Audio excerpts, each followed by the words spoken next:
আজি আপোনালোকক দেখাবৰ কাৰণে পুনৰ এখন পুৰণা দিনৰ ধুনীয়া গাড়ী লৈ আহিছোঁ। এই গাড়ীখন দেখি আপোনালোকে বহুতে চিনি পাইছে আৰু সঁচাকৈ এই গাড়ীখনৰ লগত আমাৰ শৈশৱৰ দিনবোৰ জড়িত হৈ আছে।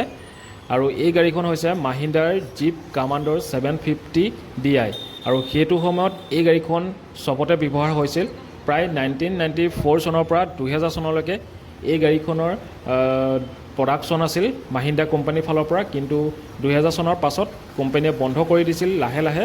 কিন্তু বৰ্তমান এই গাড়ীখনৰ বয়সটো চাই মেলি কিন্তু গাড়ীখনৰ যি পাৰফৰ্মেঞ্চ আৰু যি কমফৰ্ট এতিয়াও আছে আৰু মানুহজনে খুব ধুনীয়া কৰি ৰাখিছে এই গাড়ীখন।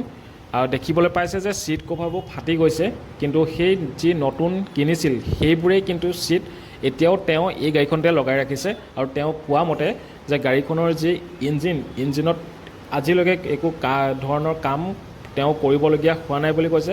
অকল খালি যেতিয়া কেতিয়াবা সৰু সৰু বেমাৰ ওলায় ইটো সিটো সেইবোৰহে বেমাৰ ঠিক কৰিবলগীয়া হয় বুলি কৈছে।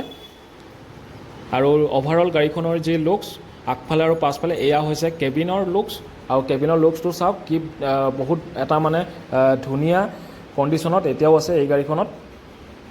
আৰু আপোনালোকে কমেণ্ট কৰিব যে আপোনালোকৰ লগত এই গাড়ীখনৰ স্মৃতি কিমান জড়িত হৈ আছে, আৰু হয়তো আপোনালোকৰ ঘৰত আছিলে চাগে কাৰোবাৰ নহয় কাৰোবাৰ ওচৰত, আৰু তেতিয়া হ'লেও আপোনালোকে এটা কমেণ্ট কৰি জনাবচোন।